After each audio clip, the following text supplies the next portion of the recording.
The country is one step closer to officially recognising Indigenous Australians in the Constitution. An expert report compiled from thousands of submissions is recommending a referendum to make significant constitutional changes.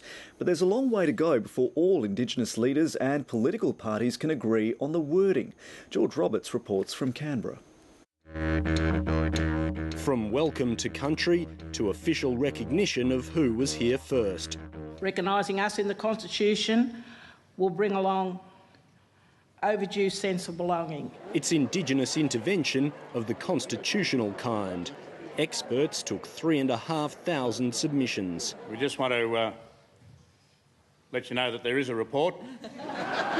Distilled to 300 pages of findings, it recommends significant changes to the country's governing document, including removing some state and Commonwealth powers over people on the basis of their race, adding recognition that Indigenous people were the first Australians and their languages were the original tongue.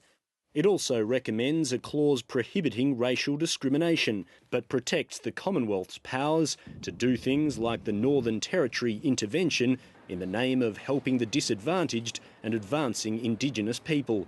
Now comes the convincing. Because for constitutional change, Australians have to understand and be persuaded of the case for change. That could be the sticking point. Of the 44 changes that have gone to referenda, only 8 have passed. Success hinges on bipartisan support, and while both sides of politics want Indigenous Australians recognised in the Constitution, the opposition favours a mention in the preamble. We think that it deserves careful study. We have some reservations about anything that might turn out to be a one-clause Bill of Rights. Politicians aren't the only ones who need to reach agreement. I don't want a situation where it becomes a legal dog breakfast and we'll, for the next 200 years, like the Americans do with their Bill of Rights, argue over what words mean.